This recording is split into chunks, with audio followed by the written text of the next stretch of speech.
Olá, olá, meus queridos seguidores. Boa noite a todos vocês. 19 horas e 4 minutinhos por aqui. Queria agradecer a presença de cada um de vocês. Opa, vamos botar isso aqui para ajudar um pouquinho, né? Maravilha.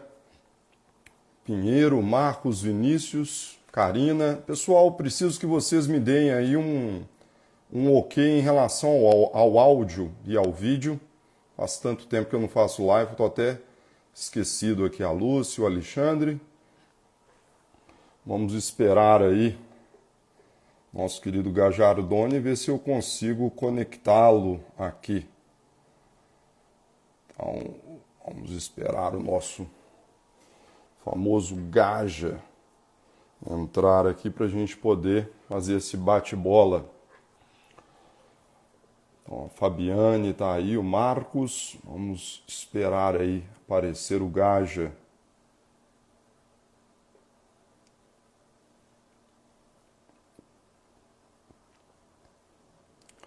Áudio e vídeo ok. Obrigado aí para o Renan. Então, vamos ver aí o doutor Fernando Gajardoni aparecer para a gente poder convidá-lo aí, pessoal.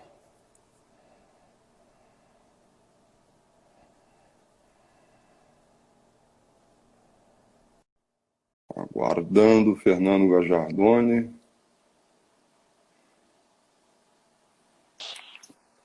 Grande! Agora sim, meu amigo, aí sim. Boa noite, meu querido amigo. Tudo bom, Gaja? Boa noite, como é que vai Vossa Excelência? Tamo aí, tamo na correria, né? Apanhei um pouco aqui para conectar, né? Sabe como é que é? Professor de processo penal tem algumas dificuldades na vida, né? Pois é, mas você sabe que talvez... eu queria, na verdade, ter usado a minha camisa, que é meu terno chinês, né? Mas você ia me encher tanto o saco pela beleza da minha camiseta, que eu preferi vir com uma camisa normalzinha. Pô, eu vim uniformizado, você não viu uniformizado, não? Pô, a gente deveria ter combinado, né? Afinal de Ih, contas, rapaz, jogamos no mesmo time. a coordenação pedagógica vai chegar pesado em cima de você, viu? Pois é, viu? Mas o Xandoca, esse horário, ele tá ocupado. Ele deve estar andando de bicicleta, fazendo pino, Ah, coisa assim. é verdade, é verdade. Ele tá com dor na bacia, ele arrumou uma bursite.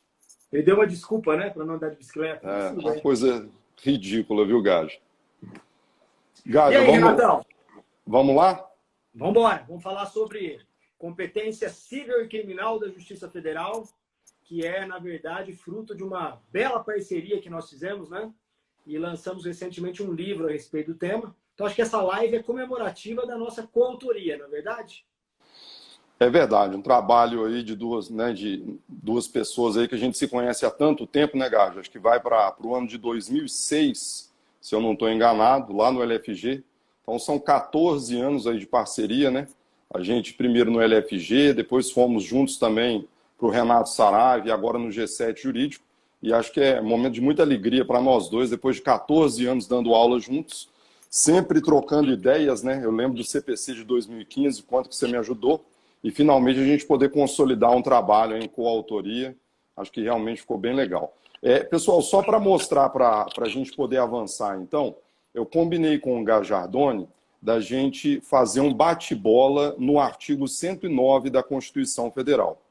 Então, a gente vai pegar um inciso cível, depois a gente vai para o quarto, que é o primeiro criminal, eu falo algumas coisinhas. Depois a gente volta, o Gaja pode trabalhar, sei lá, com o inciso segundo, ou falar mais alguma coisa sobre o inciso primeiro, a gente vai avançando, e depois a gente termina lá no artigo 109, parágrafo 3º, destacando as mudanças produzidas pela emenda constitucional número 103. Então, acho que a gente consegue avançar. Então, sem mais delongas, eu vou desabilitar os comentários, Gajo, que a conexão melhora para muita gente, inclusive para nós, e deixo a palavra aí com você, meu amigo. Beleza, Renatão. Então vamos começar dizendo o seguinte, eu fazendo a parte civil, como você já explicou, e você é criminal. É importante dizer, antes de eu entrar no inciso primeiro, na minha primeira observação, que no aspecto civil, a competência da Justiça Federal ela deriva diretamente do texto constitucional. É pacífico no Supremo Tribunal Federal o entendimento de que lei infraconstitucional não tem o condão nem de diminuir e nem de ampliar a competência civil da Justiça Federal. Aí você vai falar assim, pô, mas a Justiça Federal não aprecia nenhum tema fora da competência estritamente prevista no 109 da Constituição Federal? E a resposta é, com coisa julgada, não. A Justiça Federal, ela até tem competência para, por exemplo, reconhecer uma união estável numa ação para pedir uma pensão por morte contra o INSS. Ela até tem competência para reconhecer um vínculo de trabalho, que é da competência da Justiça do Trabalho, né? Numa ação previdenciária que se reconhece, que se pede aposentadoria por tempo de contribuição. Mas, definitivamente, esses reconhecimentos são todos incidentais, apenas para a finalidade precípua, que é a de definir o benefício previdenciário que foi pedido contra o INSS. Então, acho que esse alerta é muito importante, né? E no âmbito civil, Renatão, depois você pode falar do crime, o 109 da Constituição Federal trabalha com 2 elementos da ação para definir a competência da Justiça Federal. Tem horas que o que define a competência da Justiça Federal é unicamente o elemento da ação parte. Não interessa o assunto do processo. Pode ser direito funerário, direito interplanetário. O importante é que determinada parte que está no processo atrai a competência da Justiça Federal. Só que e é o que acontece, por exemplo, no principal dispositivo, que é o 109, inciso 1º da Constituição Federal. Mas há também outros incisos do 109 da Constituição Federal que não cuidam da competência da Justiça Federal a partir do elemento da ação parte, mas sim do elemento da ação causa de pedir. E aí você pega lá o inciso 11, fui do primeiro e vou para o último, do 109, que vai falar que compete à Justiça Federal, por exemplo, apreciar questões relativas a direitos do povo indígena, né, da cultura indígena. Isso não tem nada a ver com a parte do processo, mas sim com a causa de pedir, com o assunto que está sendo discutido no processo. Então, a título de abertura da minha fala, Renatão, antes de eu entrar no inciso primeiro, era isso que eu queria falar e te devolvo a palavra. Bem interessante seu comentário, Gaja, porque para a gente que está distante do processo civil, né, você escutar isso aí, e de cabeça eu estou pensando aqui numa hipótese bem interessante sobre essa questão que você falou logo no início da sua explanação, sobre a possibilidade de uma lei alterar, criar competência para a Justiça Federal. E eu não sei se, quer dizer, é bem específico, né? Mas me chama a atenção o que você está falando, Gaja, para a lei de terrorismo, que eu estou lembrando aqui. Porque a lei de terrorismo é uma lei relativamente recente, a 13.260. O que o legislador resolveu fazer? Ele resolveu dizer lá no artigo 11 que, para todos os efeitos legais, considera-se que os crimes previstos nesta lei são praticados contra o interesse da União, cabendo à PF a investigação criminal em sede de inquérito e a Justiça Federal o seu processo de julgamento nos termos do inciso 4º do 109. Quer dizer, é uma questão interessante, porque o que o legislador fez? Ele pegou um atalhozinho, por assim dizer. Porque se você parar para pensar no crime de terrorismo, em tese é um crime contra a paz pública. E a paz pública não é um bem da União. Aí o que o legislador fez? Jogou isso para a Justiça Federal, colocando que seria um crime contra o interesse da União. Agora, é no mínimo estranho que o terrorismo não atente contra o interesse dos estados, dos municípios, da sociedade como um todo. Então, até na linha do que você falou em relação ao cível, a doutrina que nós já temos é uma lei recente, mas a doutrina que já se tem quanto à Lei 13.260, ela trabalha com a ideia de que seria inconstitucional, exatamente com base no que você falou. Porque não cabe ao legislador infraconstitucional querer ampliar a competência da Justiça Federal, dizendo que todo e qualquer crime atenta contra o interesse da União. Entendi. Então, por isso, essa discussão interessante quanto ao artigo 11. Devolvo a bola para você, Gajo. Então, a gente pode começar, como você sugeriu, do 109, inciso 1º. É o principal artigo de competência da Justiça Federal, cível, porque o elemento conector é o elemento parte. Ele estabelece, no 109, inciso 1º, que compete à Justiça Federal processar e julgar as causas que tenham como parte autora, ré ou interveniente, a União, as autarquias federais, né? INSS, FUNAI, IBAMA. A gente pode colocar dentro do tópico das autarquias federais, viu, Renato, também as fundações de direito público federal, que são espécies de autarquia, né? Então entraria aí também. As universidades federais costumam ser constituídas como fundações de direito público federal. Então elas entrariam também na competência da Justiça Federal. E as empresas públicas federais, né? Acho que os dois maiores exemplos que nós temos de empresa pública federal no Brasil são os Correios, né? E a Caixa Econômica Federal. A rigor, esses três entes, União, autarquias, fundações e empresas públicas federais, não interessa o assunto, são julgados pela Justiça Federal. Mas o que chama atenção é que o inciso 1º do 109 estabelece 4 exceções. Ele estabelece 4 hipóteses, que mesmo se esses caras estiverem em um dos polos da ação, isso não vai para a Justiça Federal. Primeiro, causas relativas a direito eleitoral, que é a competência especial da Justiça Eleitoral, é uma justiça mais especial do que a federal, então prevalece ela.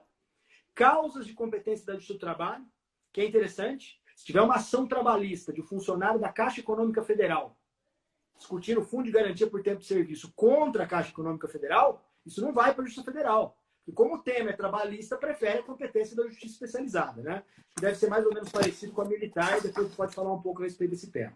E ele coloca 2 outras exceções que são muito interessantes, o meu primeiro comentário vai ser uma delas. Ele fala que também não é da competência da Justiça Federal o julgamento de causas relativas à falência, e aqui eu tenho que fazer uma atualização, porque a Constituição de 88, na época não havia ainda recuperação judicial, então você tem que fazer uma atualização à luz da Lei 11.101 de 2005. Então, não compete à Justiça Federal julgar falência e recuperação judicial. O maior credor pode ser a União, geralmente é o INSS, que a primeira coisa que o cara para de pagar quando quebra é a contribuição previdenciária, né? E a última hipótese, que não é da Justiça Federal, é a ação acidentária. Aqui é uma questão interessante, Renato. A acidentária, que a gente chama de acidentária típica, é a ação que o trabalhador da iniciativa privada ou funcionário público ajuiza contra o INSS ou contra o Instituto de Previdência Público para receber benefício em virtude da invalidez acidentária. A definição de acidente de trabalho está nos artigos 19 e 20 da Lei 8.213 de 91, lá que define. E aqui é interessante, porque ainda que o réu seja o INSS, que é uma autarquia federal, a competência para julgar esse tipo de ação é da Justiça Estadual. E não é delegação. É competência própria. Então, eu, como juiz de direito, juiz estadual, a tua patroa, como juíza de direito, juiz estadual, julga acidentária contra o INSS na Justiça Estadual, com recurso para o TJão, o Tribunal de Justiça do Estado. Então, isso é muito importante de ser dito. E aqui eu tenho uma crítica à jurisprudência do STJ. Eu falo bastante dessa crítica no nosso livro. Porque a jurisprudência do STJ, ela entende que tudo que tem a ver com a ação acidentária, em virtude do acidente de trabalho, vai para estadual. Então, a ação revisional de benefício derivado de acidente de trabalho também vai para estadual. E isso não tem pé nem cabeça, com todo respeito ao STJ. Porque o que atrai a competência para a justiça estadual é o fato da causa de pedir da ação estar fundada nos artigos 19 e 20 da Lei 8.213, que é o que fala que é acidente de trabalho. Renatão, depois que foi concedido o benefício, a discussão sobre a revisão do benefício, o fundamento não é o acidente de trabalho. É o descumprimento pelo INSS de determinados dispositivos que falam da revisão do benefício. Então, com todo respeito ao STJ, a competência da revisional não deveria ser da estadual. Ela deveria ser da Justiça Federal, porque, afinal de contas, cai na regra do INSS. E eu fico imaginando um juiz estadual fazendo essa revisional, né, Gajo? Você não tem nem isso como matéria de concurso. Consequentemente, é óbvio que a qualidade da Federal, da Justiça Federal, para julgar esse tipo de processo é muito melhor. Agora, Renato, mais uma crítica à jurisprudência do STJ. Eles fazem uma leitura desse acidentárias de modo a emprestar a competência para a Justiça Estadual. Olha que coisa. Mesmo que o servidor público seja federal. Olha que coisa. Se eventualmente um funcionário público federal, servidor público federal, processar a Universidade Federal que ele trabalha, processar o Instituto de Previdência da Universidade Federal que ele trabalha, para pedir um benefício acidentário, a competência é da Justiça Estadual e não da Justiça Federal. Quer dizer, isso quebra um pouco a lógica do sistema, que a federal cuida dos funcionários públicos dela e a estadual cuida dos funcionários públicos dela e do município, né? Mas se o fundamento for ação acidentária, há precedentes do STJ dizendo que não interessa. Sempre a competência vai ser da estadual, por conta dessa regra do 109, inciso 1º. Esse é meu primeiro comentário. Interessante, polêmico. Te devolvo a palavra, Renatão. Show de bola, Gajo, como de costume. Gajo, eu vou direto então para o inciso 4º do artigo 109, que é o primeiro inciso criminal, por assim dizer, né? E aí, pessoal, ele fala basicamente da competência. Meu áudio tá ok, Gajo? Eu estou Perfeito. com um retorno meio... mas então o inciso 4º ele diz que a Justiça Federal vai julgar os crimes políticos e as infrações penais praticadas em detrimento de bens, serviços e interesses da União, autarquias ou empresas públicas, excluídas as contravenções e ressalvada a competência da Justiça Militar e da Eleitoral. Aqui, sem dúvida alguma, no inciso 4º, lógico que eu estaria chutando, mas talvez a gente tenha 95% da competência criminal que chega à Justiça Federal. E basicamente fundado em dois tripés. Você tem, de um lado, bens, serviços e interesses, e do outro lado você tem a União, autarquias federais e empresas públicas federais. Então, sempre é importante atentar para a natureza do ente, exatamente para definir a competência. Você falou aí sobre os Correios e sobre a Caixa Econômica Federal, né, como exemplos de empresas públicas. E os Correios, hoje a gente tem isso muito comum, porque o Correio hoje em dia, diariamente tem roubo contra a agência dos Correios. Então essa é uma discussão interessante quanto à competência, mas no STJ já está pacificado. Quando você tem, de um lado, a empresa brasileira de Correios e Telégrafos explorando diretamente o serviço, então é uma agência dos Correios, do EBCT mesmo, aí a competência da Justiça Federal. Só que a gente bem sabe que os Correios também operam por franquias, há muitas franquias espalhadas por aí. Então, quando esse roubo é cometido contra uma franquia dos Correios, o que a gente tem é uma mera pessoa jurídica de direito privado, por isso que a competência, nesse caso, vai para a Justiça Estadual. Uma outra questão interessante que você destacou, Gage, sobre funcionário público federal, né, da questão acidentária que você falou. Aí a gente pode lembrar de um outro tema interessante, que são os crimes praticados por ou contra funcionários públicos federais. Então, aqui é algo bem tranquilo na jurisprudência. A gente tem que analisar o chamado nexo funcional. Então, temos que verificar se aquele crime praticado pelo indivíduo guardava ou não relação com as funções. Tem até um julgado recente do Supremo Tribunal Federal, o HC 157-012, de um caso envolvendo um policial rodoviário federal. Ele estava se deslocando para o trabalho, Gajardão. E aí ele teria praticado o crime no deslocamento para o trabalho. E ele queria, por conta disso, dizer que ele já estaria a serviço da União e que, por isso, a competência seria da Justiça Federal. O Supremo entendeu que não, entendeu que a competência seria da Justiça Estadual, porque o fato dele ser servidor e não estar a trabalho, mesmo no horário do deslocamento, essa competência não afetaria o interesse da União, por isso manteve a competência na Justiça Estadual. Ainda trabalhando na linha do que você falou, Gajardoni, um outro tema interessante é a ressalva quanto à competência da Justiça Eleitoral.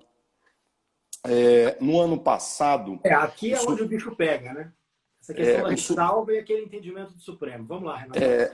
O Supremo Tribunal Federal, no ano passado, no inquérito 4.435, agravo regimental 4º, relator ministro Marco Aurélio, ele proferiu aquela decisão muito polêmica e controversa, permitindo que a justiça eleitoral funcionasse como juízo atrativo, não apenas para crimes da competência da estadual, que era o que já acontecia antes, pacífico, como também em relação a crimes da competência da Justiça Federal.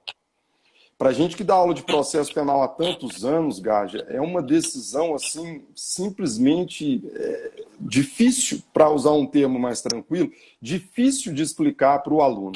E difícil por quê? Porque a competência da Justiça Federal ela é uma competência absoluta. Então, quer dizer, o que o Supremo entendeu, com a devida vênia, é que uma regra prevista em lei ordinária, que é a conexão e a continência, simplesmente se sobreponham à própria Constituição Federal. E o que eu acho mais absurdo, Gajo, eu até brinco em sala de aula nas aulas do G7, eu falo assim, se você tem um crime, se você tem uma justiça eleitoral, me perdoe pela pergunta cretina, mas ela se justifica para julgar que tipo de crime? Eleitorais. Pô, então, é isso que não me sai da cabeça. Se você tem crimes, se você tem uma justiça militar, ela se justifica para quê? Para julgar aquilo que ela tem um know-how, aquilo que ela tem, né, um conhecimento melhor. O Supremo resolveu jogar para a justiça eleitoral crimes conexos da competência estadual ou federal. Então, pasme você, se você tiver um crime eleitoral na origem, e todos nós sabemos quantos crimes eleitorais são cometidos diariamente, a justiça eleitoral, então, ela vai exercer uma força atrativa universal. Ela vai trazer para si crimes da competência federal, deixando de lado a Constituição. Daqui a pouco ela vai levar crime doloso contra a vida, vai levar crime militar, quer dizer, é o que está faltando para seguir essa decisão. Então, são os destaques aí que eu havia selecionado, Gajo.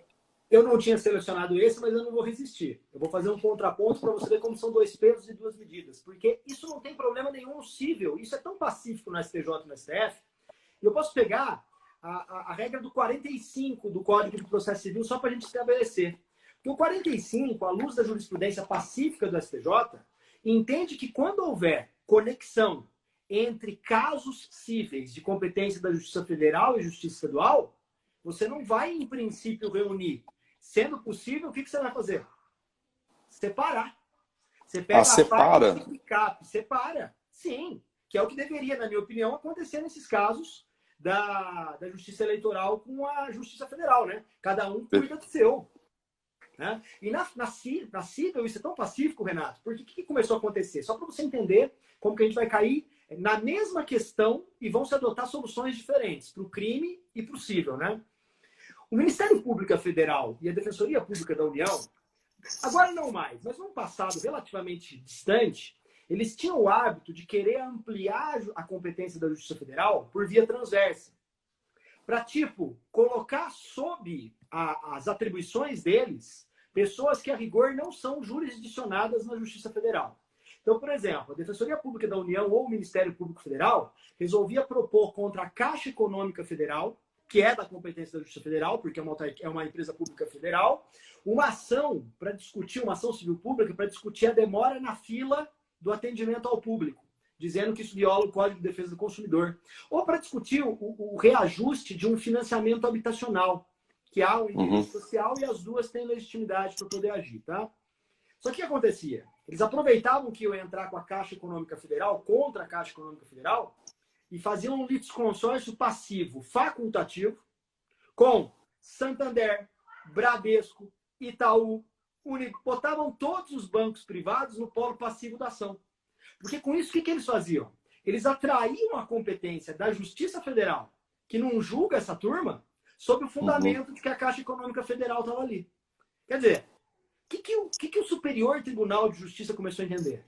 Entender o seguinte, que isso era uma manobra para ampliar por via oblíqua a competência da Justiça Federal. E o que os juízes federais, com o aval do STJ, começaram a fazer? Eles recebiam a ação e extinguiam o processo contra todos os bancos privados e remetiam peças para o Ministério Público Estadual ou para a Defensoria Pública dos Estados, se achassem conveniente, propor as mesmas ações perante a Justiça Estadual. E eles seguiam apenas com aquilo que era da atribuição deles, ou seja, julgar a Caixa Econômica Federal pelos fatos narrados. E essa jurisprudência, acabou se tornando lei. Hoje, esse procedimento de extinção com remessa para a justiça competente do que não é da justiça comum, federal ou estadual, consta do artigo 45 do CPC. Então, só para acabar, Renatão, você vê que são, assim, situações similares, mas que foram adotadas soluções completamente diversas. Porque se você usasse a mesma solução que adotaram para esses crimes da federal com a eleitoral, teria que sempre botar tudo na Justiça Federal e não separar como se faz no processo civil. Te devolvo a palavra. Perfeito, Gajo. Só para concluir esse raciocínio, aproveitando o seu gancho, só para não ficar confuso para o nosso ouvinte aí, Gajo, nossos seguidores, uma coisa é a decisão do Supremo, tá, pessoal? A decisão do Supremo diz respeito à justiça eleitoral exercendo força atrativa. Aí é a minha crítica. Cuidado, todavia, quando a gente fala sobre conexão entre crime federal e estadual. Então, por exemplo, cidadão é pego com moeda falsa. E aí ele desacata um policial militar.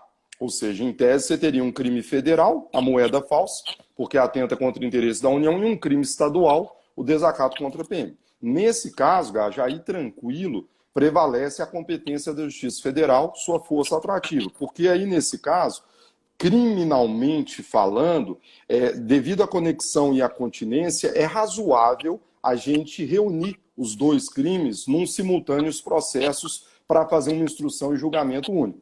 Sobretudo se pensarmos que, ao contrário da Justiça Federal, a competência criminal estadual, ela não consta da Constituição Federal. Então não há nenhum problema em ela ser atraída, e aliás, há inclusive a súmula de número 122 do STJ, que fala sobre isso. Compete à Justiça Federal o processo e julgamento unificado dos crimes conexos federais e estaduais, não se aplicando a regra do artigo 78. Recentemente, aliás, eu até cito no livro, tem um julgado interessante do STJ, na terceira sessão, que é o conflito de competência 165-117, em que era um caso de roubo contra uma franquia dos Correios, contra uma agência dos Correios. E esse roubo contra a agência dos Correios, da própria ABCT, conexo a uma tentativa de homicídio contra policiais militares. Interessante o caso, porque o STJ entendeu pela competência da Justiça Federal. Aí o seguidor pergunta, poxa, professor, mas e o crime doloso contra a vida? Sem problema nenhum. Você vai fazer um tribunal do júri federal para julgar não apenas a tentativa de homicídio contra os PMs, mas também esse roubo contra a EBCT. Eu fico imaginando o desespero de um juiz federal quando cai na mão do cara um júri federal para ele fazer. Porque a gente está acostumado a fazer isso com a mão na roda na Justiça Estadual, né? É o mesmo desespero quando cai na mão do juiz estadual julgar uma revisional de acidentário. Eu acredito que seja algo semelhante, né? Deve, bem parecido. Mas, Renato, eu quero ainda continuar então nesse tema que está tão interessante, que a gente está mostrando as diferenças do regime da federal para a estadual, para te dizer que naquele meu exemplo, que eu disse que a gente vai cindir, uma parte vai para a estadual e uma parte vai para a federal, nesse exemplo das ações do MPU ou da Defensoria Pública da União contra, né, os bancos privados e a Caixa Econômica Federal, é importante destacar, dentro dessa ótica, e aqui se aproxima do processo penal, que essa cisão só será feita se tratar de litisconsórcio facultativo. Aquele caso em que o autor da ação pode escolher contra quem demandar. É indiscutível que, se não for possível a cisão das ações coletivas entre vários requeridos, porque há aqui a necessidade de uma decisão unitária, de uma decisão igual para todos os envolvidos, que aí vai prevalecer a competência da Justiça Federal pelo mesmo fundamento que você invocou, que é o fato de que a competência civil da Justiça Estadual também não é prevista na Constituição Federal. Ela é residual. Então, exemplificativamente, se eu tiver uma ação civil de improbidade administrativa em que houve um dano ao patrimônio público do município e da União, não dá para ter um julgamento pelo mesmo evento do administrador municipal na Justiça Estadual e do mesmo administrador municipal pelo mesmo fato na Justiça Federal. Então, nesse caso, é óbvio que você não vai cindir e você vai tocar as duas na Justiça Federal. Te devolvo a palavra. Só para, ainda dentro do inciso 4º, eu falei para vocês que representa quase 95%, eu não poderia deixar de falar também de crimes contra o meio ambiente, né, Gajardoni? A prática lastimável, aí, mas muito comum, muito corriqueira. Antigamente, vamos lembrar que crimes contra o meio ambiente eram julgados pela Justiça Federal quando cometidos contra a fauna. O STJ chegou, inclusive, a sumular isso aí, a súmula de número 90. Porque à época entendia-se que a fauna seria bem da União. Essa súmula, com o passar dos anos 90, acabou sendo cancelada. Porque, como a gente falou até sobre a questão do terrorismo, né, da paz pública, o meio ambiente não é a fauna, não é um bem da União. É um bem de toda a coletividade, né, e a tutela do meio ambiente incumbe aí a municípios, aos estados e à própria União. Por isso que hoje entende-se que, pelo menos em regra, esses crimes ambientais devem ser julgados pela Justiça Estadual. Tenho certeza que você, na comarca, deve processar muito crime aí contra o meio ambiente. E salvo, né, Gaja, se o crime envolver interesse da União. E aí é interessante que eu cito no livro o autor, e até brinco muito nas aulas do G7, Por exemplo, camarão. Você gosta de camarão? Sem casca, gosto. Pô, mas a esposa tem que tirar a casca para você, a patroa tira a casquinha para você. Ela não Então, pode, ela é alérgica, tem que comer em ela é outro lugar, alérgica? Renatão. Nem É. pegar pode. Nossa, meu Deus, não sabe o que está perdendo, né? Ô, Gad, mas o que que acontece? O camarão, tem um autor que inclusive cito no livro, ele fala muito bem sobre isso, né? Por exemplo, você pescar o camarão na época da pesca proibida. E aí, no mar territorial. Então, você está lá no mar, tal, época proibida, você vai lá e pesca. Quem que seria a vítima do delito? E é até interessante esse questionamento, porque num primeiro momento, você acha que a vítima é o camarão. Você pensa assim, Camarão, pô, exatamente. tadinho do camarão, tá lá, camarãozinho filhotinho nascendo, o cara pescando e tal. Só que o autor explica que, na verdade, crimes contra o meio ambiente, o sujeito passivo do delito não é um animal que está sendo pescado, mas sim o titular daquele local em que o crime foi cometido. Então a gente costuma dizer isso para os alunos que fazem concurso, e é uma dica muito simples, que em relação ao crime ambiental você tem que olhar para o local em que o delito foi cometido. Se o bem pertence à União, como mar territorial, aí tranquilo, competência da Justiça Federal, porque afinal de contas o delito atenta contra bem da União.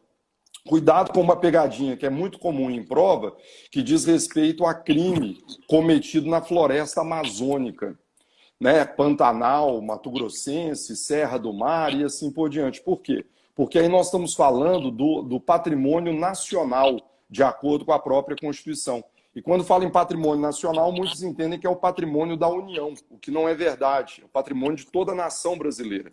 Então, esses crimes ambientais cometidos em detrimento do patrimônio nacional, floresta amazônica, Serra do Mar, Pantanal, Mato Grossense, competência da Justiça estadual e não federal. A bola está com você, Gajo. E você vê que são dois pesos e duas medidas, porque o raciocínio possível é completamente diferente, meu amigo. Eu vou pegar a mesma... E seria o desespero do concurseiro, né? Porque o cara tem que trabalhar com a cabeça, ora no modo crime e ora no modo civil. E a competência é completamente diferente. No âmbito das ações coletivas em matéria ambiental, porque você cometeu aí o crime ambiental, você vai responder no âmbito criminal, mas você vai responder no âmbito civil também, né?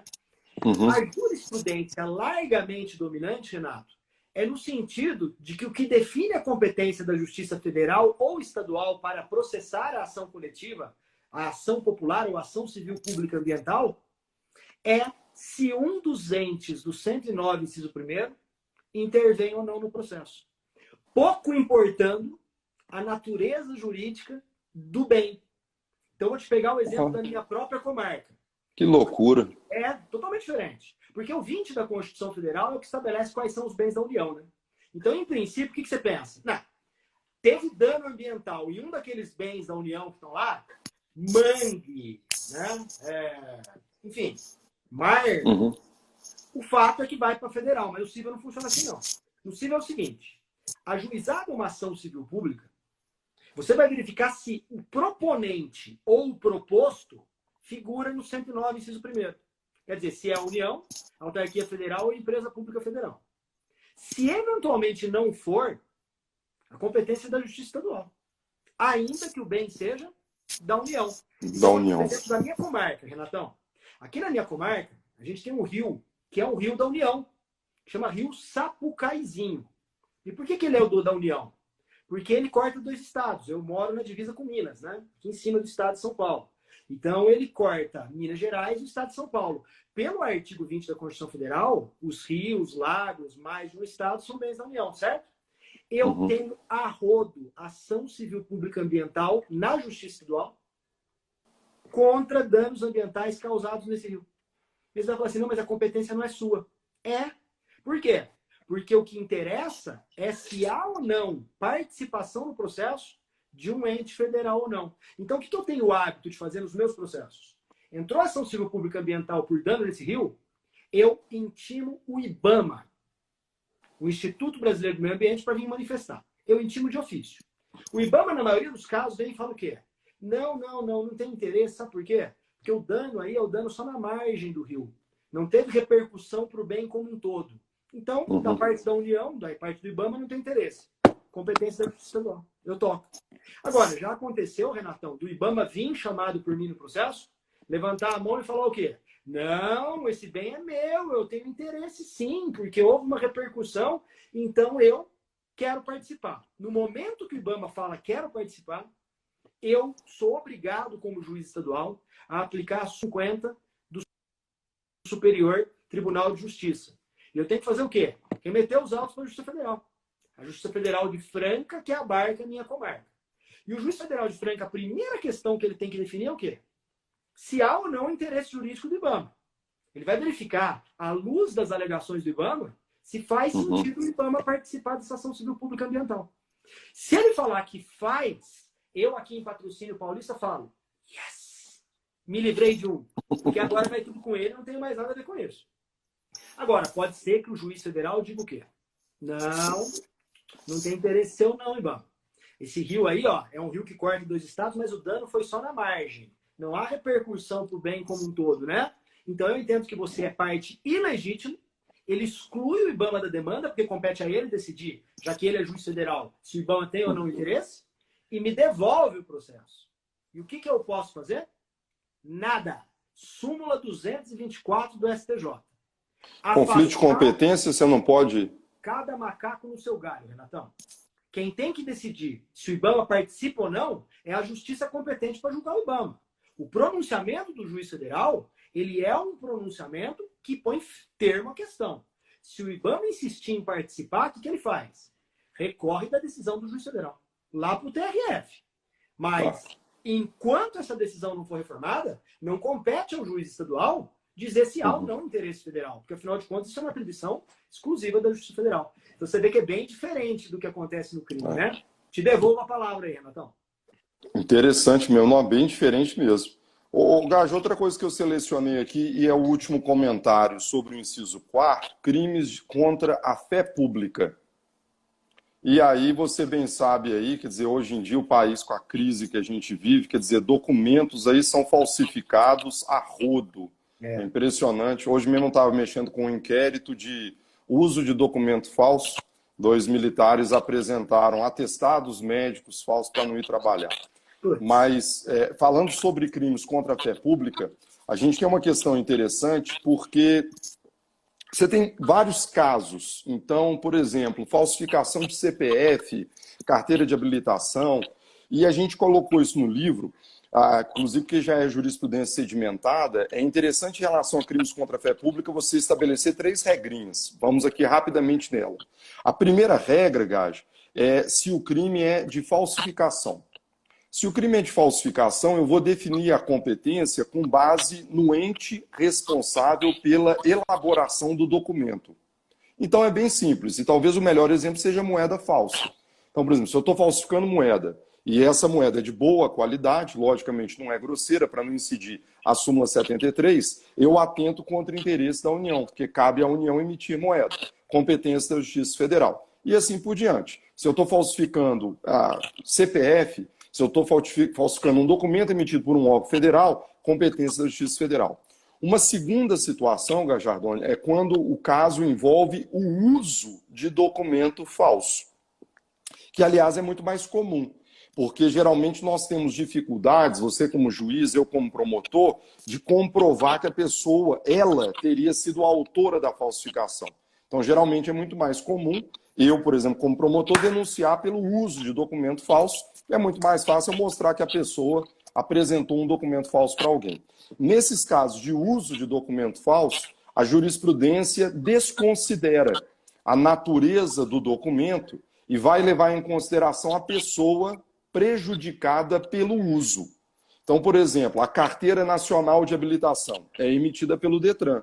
Agora, se eu usar uma CNH falsa numa blitz da Polícia Rodoviária Federal, eu estou atentando contra um serviço da União. Por isso, competência da Justiça Federal. Tem até uma súmula recente, que é a 546 do STJ, que fala que a competência para julgar o uso de documento falso é firmada em razão da entidade ou órgão ao qual foi apresentado o documento, não importando a qualificação do órgão expedidor.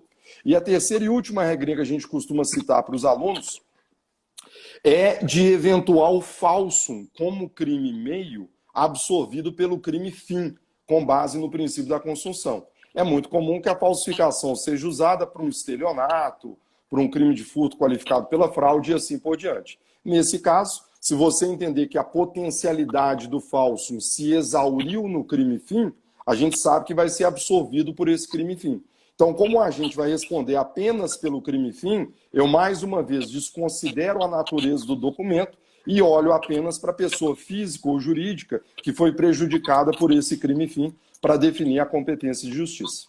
Era isso, meu amigo. O caso que eu mais julgo aqui como juiz estadual, Renato, é exatamente a falsificação não, o uso da CNH falsa. O que eu mais tenho. E é um documento emitido em tese, né? Pelo Detran, não é isso? O Detran que emite isso, pelo Detran. Isso. Deveria.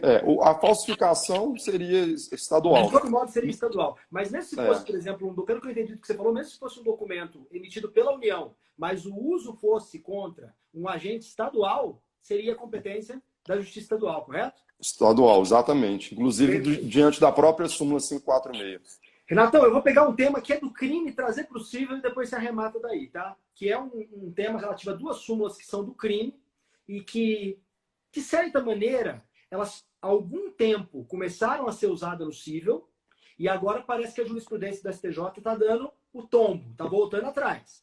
Que são as súmulas 208 e 209 do STJ. Quero deixar muito claro que essas súmulas são da tua praia, são do crime. É a que estabelece a competência para apreciar ação penal contra o prefeito por desvio de verbas federais, não é isso? Uhum. Essas súmulas basicamente estabelecem que se a verba desviada ainda estiver sujeita à prestação de contas perante órgão da União, a competência é da Justiça Federal.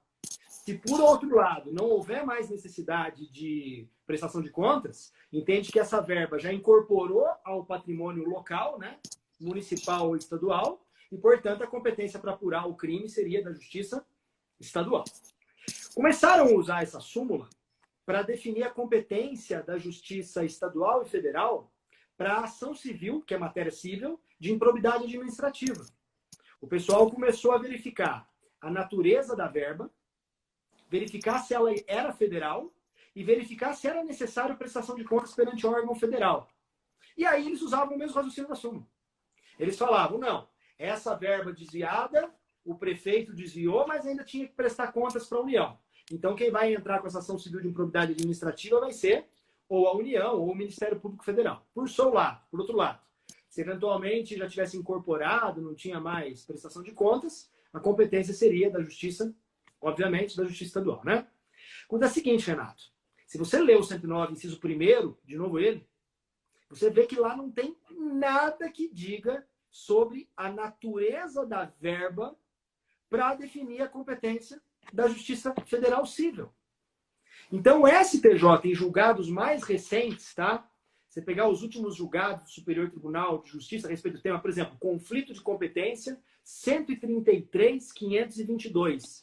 Você vai ver que o Superior Tribunal de Justiça tem feito um distinguishing a respeito dessas súmulas e dizendo, elas foram feitas por crime.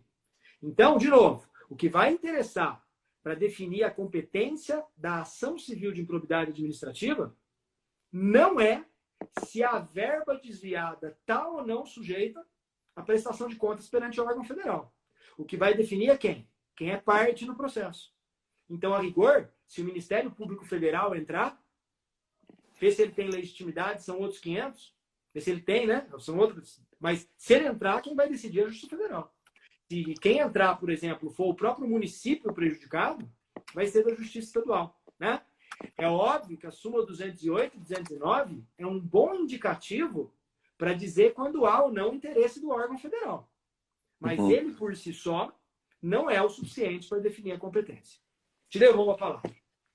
Essa questão de súmula é interessante, né, Gaja? Porque você falou da 208 e da 209, elas falam, compete à federal processar e julgar prefeito por desvio de verba sujeito à prestação de contas, e a 209 também é bem próxima a isso, né? Mas é engraçado, porque eu falo muito em sala de aula sobre essas súmulas, que são, a 209 está aqui, ó, compete à Justiça Federal processar por desvio de verba incorporado ao município.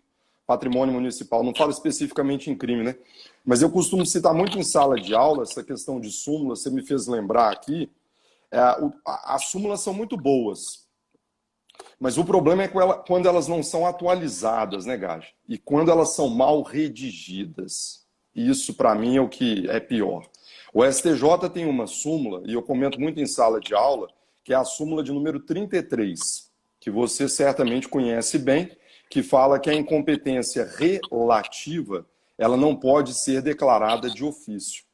E é impressionante, Gage, aliás, essa semana eu até gravei uma aula sobre isso, o quanto que trazem essa súmula 33 para o processo penal. E como ela não diz que ela é válida e foi feita para o processo civil, acaba que cola. É que negócio, se colar, colou. Porque a súmula não faz essa distinção. Só que o problema é quando você estuda a própria origem dessa súmula 33, todos os precedentes citados são de natureza civil. E aí você até me ajuda aí, porque, poxa, o cara entra lá com uma questão patrimonial, convenhamos, o juiz não tem que analisar essa incompetência relativa, isso é problema da parte. Se ela não resolveu a norma, exatamente. Agora, no âmbito processual penal, Gajardoni, é simplesmente absurdo como alguém possa sustentar que o juiz não pode reconhecer a incompetência relativa. Então, por exemplo, imagine você é juiz aí, né, em Patrocínio, em Franca, na região interior de São Paulo. Aí, sei lá, imagina você que é oferecido uma denúncia pelo crime lá da Boate Kiss, lá em Santa Maria, Rio Grande do Sul. Você, juiz, não vai reconhecer a incompetência territorial de ofício? É óbvio que você não só pode, como deve. Então, o problema das súmulas são isso, né? Elas são feitas, nem sempre a redação é a mais feliz de todas, e o maior problema é quando elas não são atualizadas e vão se perpetuando ao longo dos anos aí, causando erro e tanta confusão, né? E essa correta crítica sua serve de base para a gente ver como que nós, brasileiros, e esse tema é o tema quente do processo civil, não sabemos trabalhar com precedentes. Porque quando você fala em política de precedentes, isso é muito bem estabelecido no CPC de 2015, né? O 927 do CPC de 2015, você fala da aplicação da ratio, da lógica do precedente, né? Por isso que você precisa conhecer como foram formados os precedentes, verificar quais são os julgados que levaram à afirmação dessa súmula. Se você olhar esses da súmula 33, você vai ver que é tudo cível.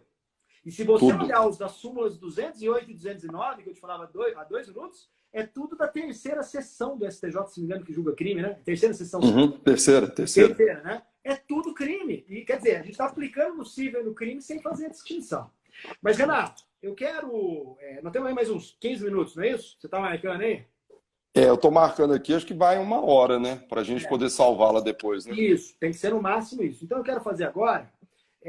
já fiz a do súmula 208, vamos mudar um pouco de inciso, porque senão a gente vai falando só do inciso primeiro, pode ser? Então vamos mudar, agora vou lá para o oitavo. O oitavo do 109. Ele fala do mandado de segurança e do habeas data. Ele vai falar que cabe mandado de segurança e habeas data na Justiça Federal quando for impetrado contra a autoridade federal. Quando a autoridade federal simplão, assim é fácil de entender, né? Então, mandado de segurança contra o delegado da Receita Federal. Justiça Federal. Superintendente do INSS. Justiça Federal. Muito fácil aferir, não é verdade? Agora, quando nós estivermos diante de atos de concessionárias, instituição de ensino superior privadas e também de sociedades de economia mista, surge uma dúvida. E por que surge uma dúvida? Por causa da legislação infraconstitucional. Porque na legislação infraconstitucional, se você pegar a lei do mandado de segurança, o artigo 1º, parágrafo 2º da Lei do Mandado de Segurança, a Lei 12.016 de 2009, ela fala que equiparam-se a autoridades federais aqueles que hajam no exercício de atribuições do poder público federal. Então, a rigor, uma concessionária de, por exemplo, energia elétrica trabalha com algo que é explorado pela União com base no artigo 20, 21 da Constituição Federal. Quando você pega uma instituição de ensino privado, uma universidade superior, você vai verificar que eles atribuem, eles trabalham por delegação, autorização, para ser mais exato, do Ministério da Educação, que é um órgão da União. E por incrível que pareça, as sociedades de economia mista, que sempre são julgadas pela Justiça Estadual, No mandado de segurança, quando você ataca o ato de uma sociedade de economia mista, a autoridade lá é considerada federal, porque a preponderância do capital que está investido na sociedade de economia mista é da União. Então, o que é interessante ressalvar?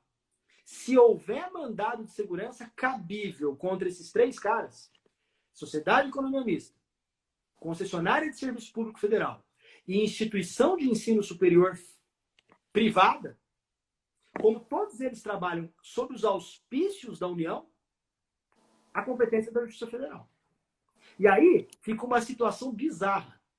Se eu entro com uma ação de indenização, uma ação de obrigação de fazer contra a concessionária de serviço público federal, estadual. Por quê? Porque não é mandado de segurança, não tem a regra lá do artigo 1º, parágrafo 2º. Agora, se eu ataco o mesmo ato por mandado de segurança, a competência vai para a Justiça Federal. Então, na prática, isso é um desvio sistêmico. Porque hoje tem muita gente que escolhe onde brigar. Entendeu? Se o cara, por exemplo, cortar a energia elétrica dele e ele quiser brigar na federal, porque é melhor, mais rápido, ele mete mandado de segurança. Agora, se ele achar que a federal é muito lenta, dá muito trabalho, ele faz ação de obrigação de fazer, que é religar, né? Como não é mandado de segurança, a competência vai para a Justiça Estadual. Que loucura, cara. É, muito isso. Isso é um desequilíbrio do sistema.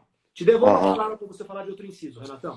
Eu vou pular para outro inciso aqui, Gage. Vou pular para o inciso 5º, que hoje a gente tem a competência da Justiça Federal para julgar os crimes previstos em tratado ou convenção internacional, quando iniciada a execução no país, o resultado tem ou devesse ter ocorrido no estrangeiro ou reciprocamente. Aqui, pessoal, só tomem cuidado, porque a gente sabe que cada vez mais o Brasil vai firmando tratados internacionais, se obrigando a reprimir determinados crimes. Só que o grande cuidado que a gente deve ter em relação a esse inciso 5º, Gage, é que o simples fato do delito estar previsto em tratado ou convenção internacional por si só, ele não atrai a competência da Justiça Federal. Para além dessa previsão, eu preciso verificar essa internacionalidade territorial do resultado em relação à conduta delituosa. Então, num exemplo bem simples, cidadão está no aeroporto de Guarulhos, quer dizer, em tempos de pandemia, não sei se ele vai estar lá, mas cidadão está lá no aeroporto de Guarulhos, já passou pela Polícia Federal, está com passagem comprada para ir para Madrid, e ele está lá trazendo consigo 5 quilos de cocaína. Competência da Justiça Federal. Primeiro, porque o crime está previsto em tratado ou convenção internacional, e porque o início da execução começou no Brasil e devia ou terminou fora. Perceba que o delito não precisa se consumar fora do Brasil para atrair a competência. Sem dúvida alguma, hoje o delito mais comum dentro desse inciso 5º, não só o tráfico internacional de drogas, mas também a pedofilia pela internet. Essa praga que assola aí a todos nós. Cuidado com isso, porque o raciocínio é o mesmo. A pedofilia, ela pode ser praticada no âmbito do território nacional. Então, por exemplo, imagine uma pessoa enviando fotos de pedofilia de um e-mail no Brasil para outro e-mail no Brasil. Perceba que o delito não foi além das fronteiras nacionais. Então, a competência é da Justiça Estadual. Lembrando que, territorialmente falando, os tribunais entendem que a competência territorial é do local onde as imagens foram publicadas. Então, se eu estou em Campinas, se eu estou em Franca, se eu estou em Patrocínio Paulista e publico as imagens, a competência territorial é dali. Agora, se eu abro um site na internet e divulgo essas fotos de pedofilia, aí o meu crime passa a gozar de um status internacional. Então, por isso, à luz do inciso 5º, a competência seria da Justiça Federal. Renato, eu acho que nosso tempo está quase esgotando. Eu só queria deixar uma recomendação. Mais 5 minutos. Não, só uma recomendação para o pessoal que está acompanhando a gente. A gente teve uma emenda constitucional agora no ano de 2019, que é a emenda constitucional número 103, de 12 de novembro de 2019. Ela mudou profundamente o modelo da delegação de competência material da Justiça Federal para a Justiça Estadual, né? Hoje, a gente só tem delegação observados 2 critérios. Primeiro, só em matéria previdenciária. A previdenciária e assistencial. Porque o 109, ele não permite que o legislador infraconstitucional delibere sobre outras hipóteses além da prevista na Constituição. Então, todos os dispositivos que antes previam delegação na legislação infraconstitucional estão prejudicados. Produção antecipada de provas, uso capião, nenhum mais pode correr na Justiça Estadual. Tudo vai para a federal mesmo. E segundo critério, a Lei 13.876 de 2019 mudou o artigo 15 da Lei 5.010 de 66, que é a Lei de Organização da Justiça Federal em primeiro grau. E lá estabeleceu-se um critério de 70 quilômetros. O que significa dizer, portanto, que mesmo que não haja vara federal em determinada localidade, a localidade, se estiver num raio de 70 quilômetros de uma vara federal, não julga mais por delegação constitucional. Quer dizer, deram um alívio aí para os juízes estaduais, mandando a maioria dos casos novamente para a Justiça Federal. Existem várias polêmicas sobre essas mudanças. A principal delas é o que fazer com o acervo. Para onde mandar os processos que estão em andamento quando entrou em vigor essa Lei 13.876, que foi dia 1º de janeiro de 2020. Existe no STJ pendente de julgamento um incidente de assunção de competência no conflito de competência 170.051, de relatoria do ministro Gurgel, e que ele vai decidir o que vai fazer com esses processos. Por hora, todos continuam na Justiça Estadual. Se alguém quiser analisar um pouco mais, com mais profundidade esse tema, eu, no nosso livro, escrevi 25 páginas sobre essas mudanças legislativas, porque elas são bastante impactantes. E aí dá para aproveitar, inclusive, que o livro está na promoção, né? Isso. O Gaja, fosse no crime, só para trabalhar com raciocínio, essa delegação de competência lá do parágrafo 3º existia na antiga lei de drogas, né? Deixou de existir na nova. Então, desde 2006, que a gente já não tinha mais nenhuma hipótese. Mas só falando sobre a questão da perpetuácio que você comentou, fosse no crime, a jurisprudência entende que a mudança de competência ela tem aplicação imediata aos processos em andamento. Renato, no cível também, a aplicação crua do 43. O problema é que exatamente. o STJ está numa 43 do CPC. O problema é que o STJ está numa encruzilhada. Qual que é a encruzilhada que ele tem? Ou ele é legalista e manda tudo para a federal, rebenta a Justiça Federal. Estoura o primeiro grau. Ou ele dá uma segurada, não deixam os juízes estaduais mandar para a federal, para dar um tempo de diminuir o acervo. Porque Entendi. aí diminui o acervo e depois manda. Então, você percebeu que encruzilhada difícil é uma questão não só jurídica, é de política judiciária. Entendi. É bem interessante. Pessoal, nosso tempo, infelizmente, já vai chegando ao fim. Eu vou fazer aqui algumas considerações rápidas. Eu pedi para a editora Juspodium, pessoal, para fazer um cupom de desconto para quem tiver interesse na aquisição do livro, Gajo. Então, vou mandar para você e para você divulgar também. O cupom é válido só hoje, das 8 às 9 horas da noite. E o cupom eu odiei o cupom. É Competência Cível 2007. É a prevalência tirar do do clima. né? Sem acento, sem nada. Competência Cível 2007. A gente já vai divulgar na sequência aqui. A live de hoje vai ficar gravada. Eu vou ver se eu consigo gravar para disponibilizar no meu Insta. E aí depois eu não sei se você consegue replicar, mas eu peço para o Charles mandar para você. Gajo, eu vou encerrar minha participação dizendo que foi um enorme prazer poder publicar esse livro com você, uma grande honra. Você sabe o tanto, o apreço, o carinho e a admiração que eu tenho pelo seu trabalho, mas principalmente pela pessoa que você é. Então, agradeço pela participação na live e deixo as palavras finais aí com você. Renatão, eu quero agradecer a você, agradecer a todo mundo que acompanhou a gente aqui, né? Foi a frequência muito legal e dizer que a admiração é absolutamente recíproca. Nós somos amigos há tantos anos. Espero que agora a gente não demore mais 14 anos para escrever outro livro. Tem tanta coisa que é comum entre processo civil e processo penal, né? Provas, por exemplo. Quem sabe essa parceria não vira no futuro um livro sobre provas. Fica aí a sugestão. Tá combinado, meu amigo. Sugestão aceita. Meu amigo, forte abraço. Obrigado. Até mais, pessoal. Obrigado a todos aí pela presença.